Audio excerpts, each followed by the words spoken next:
بہت اصرار کر رہے تھے کہ جی محرم پہ کچھ بیان ہو جائے.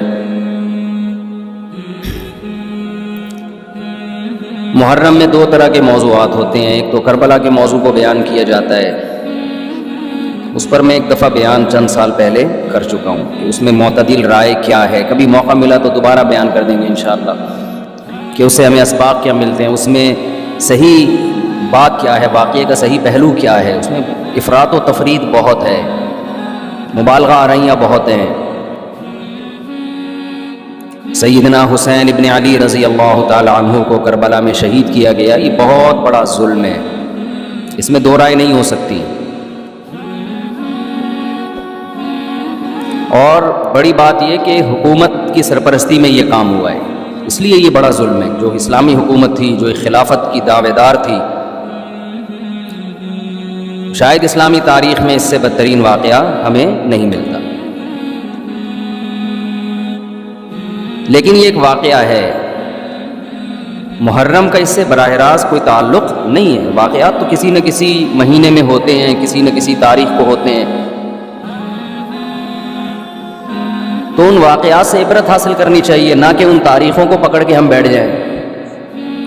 چونکہ اس تاریخ کو یہ ہوا تھا تو ہم نے یہ کرنا ہے، اس ڈیٹ کو یہ ہوا تھا تو ہم نے یہ کرنا ہے.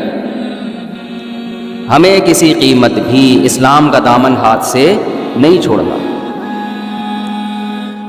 حضرت حسین رضی اللہ تعالی عنہ جو کربلا میں نکلے تو محرم ہونے کی وجہ سے تھوڑی نکلے تھے، تو سیاسی حالات کو درست کرنے کی نیت سے نکلے. وہ محرم ہوتا تو بھی جاتے، سفر ہوتا تو بھی جاتے، ربیع الاول ہوتا تو بھی جاتے، رمضان ہوتا تو بھی جاتے.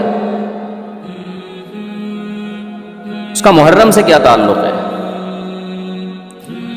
جس چیز کو آپ نے حق پہ سمجھا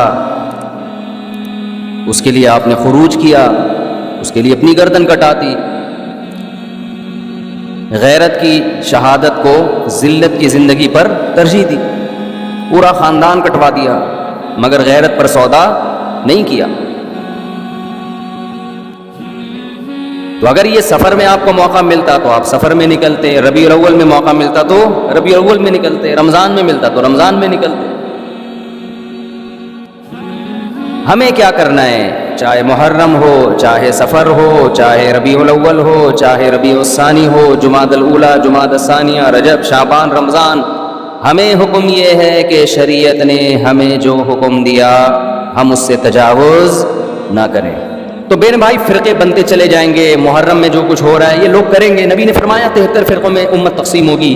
میں نے اور آپ نے وہ کام کرنا ہے جو قرآن میں ہے، حدیث میں ہے، اور اس پر کس کا عمل ہے؟ صحابہ کا. اور یہ جو چاروں ائمہ ہیں نا، انہوں نے انہی کو فالو کیا ہے، صحابہ. اس لیے امت کہتی ہے چاروں ائمہ کا جس مسئلے پر اتفاق ہو اس سے شذوذ اور خروج اختیار کرنا جائز نہیں ہے، کیونکہ یہ اس کی ظاہری ایک علامت ہے کہ حق اس میں منحصر ہے. اتنے بڑے بڑے ائمہ کیسے غلطی ایک سے ہوتی ہے، دو سے ہوتی ہے، چاروں متفق کیسے ہو گئے؟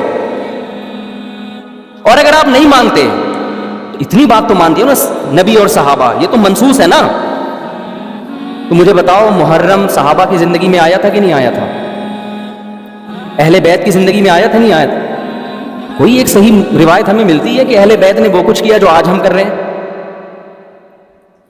کیا حضرت حسین ابن علی رضی اللہ عنہ سید الشہداء، کیا انہوں نے ماتم کی ترغیب دی ہے یا ان کے اولادوں نے ماتم کی ترغیب دی ہو؟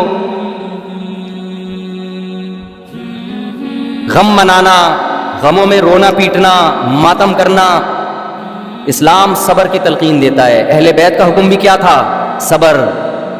واویلا کرنا، رونا پیٹنا، چیخنا چلانا، یہ اسلام کا حکم نہیں ہے. بعض لوگ استدلال کرتے ہیں کہ فلاں موقع پہ نبی صلی اللہ علیہ وسلم روئے، فلاں موقع پہ فلاں صحابی روئے. غم کے موقع پہ روئے ہیں، غم کا موقع گزرنے کے بعد اس تاریخ آنے پر روئے، ایسا ہمیں تذکرہ بولو نہیں ملتا. غم کے موقع پہ رونا تو انسان کی نیچر ہے، فطرت ہے، اس میں بھی چیخنے کی اجازت نہیں ہے، ماتم کی اجازت نہیں ہے. عین جب صدمہ پہنچے اس وقت آپ کو ماتم کی اجازت نہیں، نبی نے لعنت فرمائی ہے. تو صدمہ گزرنے کے 1 سال بعد اس تاریخ کو آنے پر کہاں سے اجازت ہو گئی؟ میں تشدد کا قائل نہیں ہوں، میرا مقصد یہ نہیں ہے کہ آپ جو لوگ یہ کر رہے ہیں ان کو جا کے چھیڑیں، تنگ کریں. ہمارا ملک فرقہ واریت اور لسانی اور فرقہ وارانہ جھگڑوں کا متحمل نہیں ہے، مار دھاڑ اور نفرت والی تقریریں کرنا نہیں ہے. میرا مقصد تو اہل سنت والجماعت کو یہ بتانا ہے کہ آپ ایک فیصلہ کرو، آپ ادھر ہو یا ادھر ہو. آپ کے اصول کچھ اور ہیں، ان کے اصول کچھ اور ہیں، ان کو ان کے اصولوں پہ چلنے دیں. جب نبی نے کہہ دیا نا 73 ہوں گے تو 73 ہو کے رہیں گے. آپ فرقہ واریت ختم نہیں کر سکتے. آپ نے سلیکٹ کرنا کہ صحیح کون ہے غلط کون ہے. آج لوگ کہتے ہیں فرقہ واریت ختم ہو جائے. میں نے کہا نہیں ہو سکتی ختم بھائی، نبی نے کہہ دیا 73 فرقے ہوں گے، کیسے ختم ہوگی. آپ نے سلیکٹ کرنا ہے، گائیڈ کرنا ہے کہ صحیح کون ہے، اپنے لیے سلیکشن کرنی ہے. ان میں صحیح کون ہے میں وہاں جاؤں گا. آپ کے پاس بہت سارے آپشن ہوتے ہیں دنیا میں بھی، تو آپ سارے آپشن ختم کر دیتے ہو. کئی رشتہ آیا آپ کے لیے، بہت ساری لڑکیاں ہیں، آپ نے کہا یہ ٹھیک ہے باقیوں کو بم سے اڑا دو. او بھائی آپ کو جو سمجھ میں آیا آپ اس سے شادی کر لو، بلکہ اس سے بھی نہیں 3 اور سے کر لو. اور لڑکی کے پاس ایک آپشن ہے، تو بھائی جو سمجھ میں آ رہا ہے اس سے کر لو، باقی وہ دوسرا جو مرضی آپ کے بلا سے آپ نے اس کو مار دو، کیونکہ وہ غلط آدمی کا رشتہ میرے پاس آیا ہے، بندہ ٹھیک نہیں ہے، ابا اس کو مروا دو. ابا کہے گا بیٹا تو اتنے لوگ صحیح بھی ہیں غلط بھی ہیں، تجھے جو صحیح لگ رہا ہے وہ بتا دے، جو غلط ہے وہ اس کو رہنے دے، وہ تیرا کام نہیں ہے. دنیا میں بہت سی غلط بھی ہوتی ہیں، ان کو وہ غلط مل جائے گا. تو فرقے تو رہیں گے. حضرت عیسیٰ علیہ السلام ہی آ کے ان فرقوں کو ختم کریں گے، اور تلوار سے ختم ہوں گے یہ. اور یہ ہمیں اجازت، ہمیں بم پھاڑنے کی، تلوار چلانے کی، گالیاں دینے کی اور ایسے بیان کرنے کی جس سے نفرتیں پھیلیں، ہمیں اس کی اجازت نہیں ہے. ہمارے پاس تو جو بھی آتا ہے ہم اس کو گلے لگاتے ہیں. شیعہ لوگ بھی آتے ہیں، ہم ملتے ہیں، تمیز سے بات کرتے ہیں، اکرام کرتے ہیں، السلام علیکم. مذہب پہ بحث نہیں کرتے ہم. کیوں؟ ہمیں پتہ ہے خام خواہ کا جھگڑا ہوگا. جو سیکھنے آنا چاہے بات کر لیتے ہیں اس سے. تو ہم نفرتوں کے قائل نہیں ہیں، نہ ہم تشدد کے قائل ہیں. ہم تو آپ کو یہ بتا رہے ہیں کہ آپ فیصلہ کرو کہ آپ ہو کس کیٹیگری میں. ہماری حدیث ہمیں یہ بتاتی ہے، ہمارے نبی ہمیں یہ بتاتے ہیں کہ ما انا علیہ واصحابی، جو میرے اور صحابہ کا طریقہ. ہمارے نبی پہ محرم بھی آیا، صحابہ پہ محرم بھی آیا، جو انہوں نے کیا ہم بھی وہی کریں گے. ہمارے نبی کی زندگی میں ربیع الاول آیا، صحابہ کی زندگی میں خلفائے راشدین کی زندگی میں آیا، جو انہوں نے کیا ہم بولو نا وہ کریں گے. انہوں نے کیا کیا؟ صبر کیا ہے. غم کے موقع پہ کیا کیا ہے؟ صبر کیا. تو ہم بھی کیا کریں گے؟ صبر. یا ہمیں اجازت دی ہے قاتل سے قصاص لیں. حضرت حسین کے قاتل اگر آج ہمیں مل جائیں، ہم انشاءاللہ ان کو زندہ نہیں چھوڑیں گے. جب نہیں ہے ہمارے پاس، ہمارے دور میں نہیں ہے، تو اللہ سے ہم دعا کرتے ہیں اللہ ان سے انتقام لے قیامت کے دن. حضرت حسین کے خون کا بدلہ لے اللہ ان سے، اور لے گا، اللہ کیوں چھوڑے گا.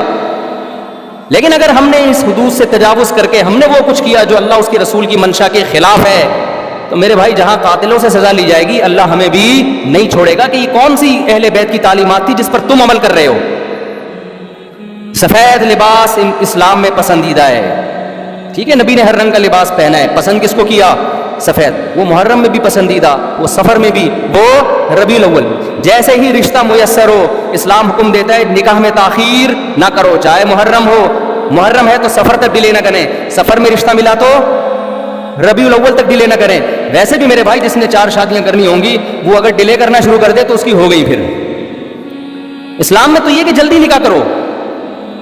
محرم میں بھی کریں، جو نہیں کر رہے ان کو چھوڑ دیں، اپنے ان کا فرقہ ہے، ان کا مسلک ہے، چھیڑے نہیں کسی کو. جا کے بحث نہ کریں. دفتروں میں بحثیں خامخواہ کی شروع ہو جاتی ہیں. آپ نے اپنے بارے میں فیصلہ کرنا میں کدھر ہوں، میں کدھر کھڑا ہوں. جو کالے کپڑے پہننے دیں، نہ ان پہ طنز کریں، نہ ان پہ ہوٹنگ کریں، یہ جائز نہیں ہے. اس سے نفرتیں پیدا ہوں گی. جو کر رہا ہے کرنے دو. آپ کے بچے جب پوچھیں ابو انہوں نے کالے کپڑے پہنے، بولیں بیٹا ان کا فرقہ ہے، ہم لوگ اس فرقے کے نہیں. ختم ہو گئی بات. تو ابو ہم اس فرقے ہم کیوں نہیں ہیں؟ بیٹا ہم، حدیث میں آتا ہے کہ ما انا علیہ واصحابی. جب بچہ آپ کا پوچھے نا تو آپ بتائیں حدیث میں آتا ہے جو میرے اور صحابہ نے. چونکہ صحابہ نے یہ نہیں کیا تو ہم بھی نہیں کر رہے. تو بیٹا پوچھے گا پھر یہ کیوں کر رہے ہیں؟ بیٹا جو ان کا کام ہے وہ ان سے پوچھنے کا ہے، وہ مجھ سے پوچھنے کا نہیں ہے. اب بچہ جائے گا ان سے پوچھنے کے لیے. اس کو بولے بیٹا جب بڑے ہو جاؤ گے نا پھر جا کے پوچھنا. ابھی پوچھا تو رپلائی بھی ہوگا. اس سے کیا پیدا ہوگا؟ فتنہ. تو بچے میں کھوپڑی ہوگی تو وہ اتنی بات اس کی کھوپڑی میں انشاءاللہ آ جائے گی، 2 اور 2 4 کی طرح. پھر بچہ کہے گا ہمیں کیا کرنا چاہیے. اس کو بتا دو بیٹا قرآن میں صاف طور پہ لکھا ہوا ہے کہ ہم نے بنی اسرائیل سے عہد لیا تھا کہ ان احکام کو فالو کرنا ہے. بنی اسرائیل نے ان احکام کو چھوڑ کر فرقے بنا دیے. بیٹا قرآن میں سورہ بقرہ میں اللہ کہہ رہا ہے ان احکام کو فالو کرو. وَاعْبُدُوا اللَّهَ، اللہ کی عبادت کرو. سمجھتے ہو بیٹا ہم نے کیا کرنا ہے؟ اللہ کی عبادت. ابو عبادت کیسے کرنی ہے؟ بیٹا 5 نمازیں پابندی سے پڑھنی ہے، ٹھیک ہے نا. زندگی میں ایک دفعہ حج کرنا ہے. بیٹا سال میں ایک دفعہ زکوٰۃ دینی ہے. اس کے حکام علماء سے پوچھ لو. یہ کرنا ہے ہم نے محرم میں بھی کرنا ہے، سفر میں بھی کرنا ہے، ربیع الاول میں بھی کرنا ہے. اور ربیع الثانی میں بھی کرنا ہے. جس کا جو حکم آتا جائے, رمضان میں روزے رکھنے ہیں, حج کے ایام میں حج کرنا ہے, وہ اللہ نے ڈیٹیں ہمیں بتا دی. ابا محرم میں کیا کرنا ہے؟ بیٹا محرم میں 9, 10 یا 10, 11 کا روزہ رکھنا ہے. اور زیادہ روزے رکھ سکتے ہو تو سبحان اللہ, حدیث میں آتا ہے سب سے زیادہ رمضان کے بعد روزوں کا ثواب کس مہینے میں ملتا ہے؟ محرم میں ملتا ہے. بیٹا ہم نے یہ کرنا ہے. سمجھ میں آ رہی ہے بات کی نہیں آ رہی؟ اور کیا کرنا ہے؟ اور اس کو بولو, قرآن میں اللہ کہتا ہے وَلَا تُشْرِكُوا بِهِ شَيْئًا, اللہ کی عبادت کرنی ہے, اس کے ساتھ کسی کو شریک نہیں, پکارنا نہیں ہے صرف یا اللہ مدد, نہ یا علی مدد, نہ یا غوث اعظم مدد, نہ یا رسول اللہ مدد. یہ سارے نعرے بیٹا ہم لوگوں کے بولو نہیں.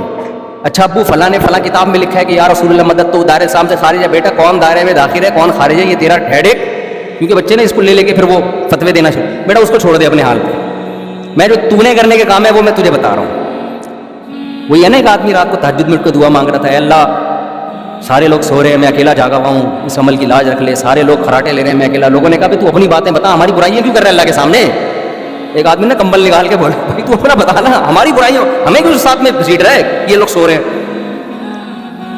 تو بیٹا یہ آپ کے کرنے کا کام ہے, باقی آپ کسی بھی فتوے کون یا رسول اللہ کہہ رہے ہیں, کون کس کا کیا مطلب ہے, چھوڑو اس بحث کو. اس میں پھر بڑی طویل بحثیں ہیں, یہ ایسے دلدل میں پھنسو گے نکلنے کے قابل نہیں رہو.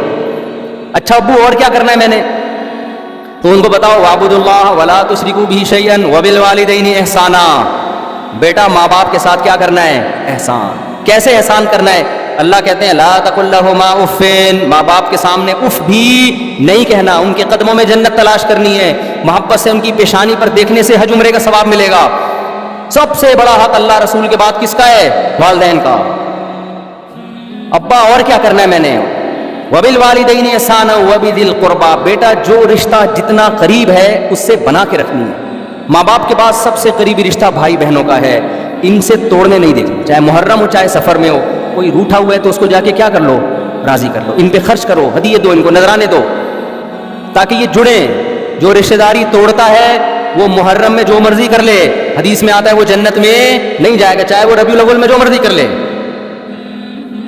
ابا اور کیا کرنا ہے؟ بیٹا رشتہ داری میں سب سے پہلا کام یہ ہے, قرآن کہتا ہے عورت کی میراث نہیں کھانا. میں مر جاؤں اپنی بہن کی وراثت اس سے پوچھے بغیر فوراً ہینڈ اوور کر دینا.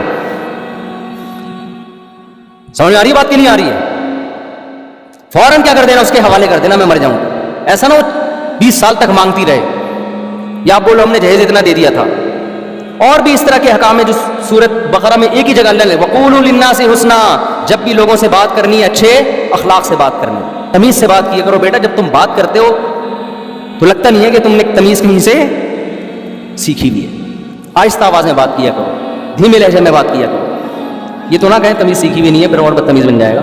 تو وَقُولُوا لِلنَّاسِ حُسْنًا وَأَقِیمُوا الصَّلَاةَ, نمازوں کو پابندی سے قائم کرو. یہ ہمارا اسلام ہے جو محرم میں بھی ہے, سفر میں بھی ہے, ربیع الاول میں بھی ہے.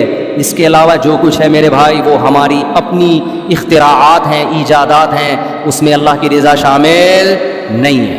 اللہ تعالی ہمیں سمجھنے کی, عمل کی توفیق عطا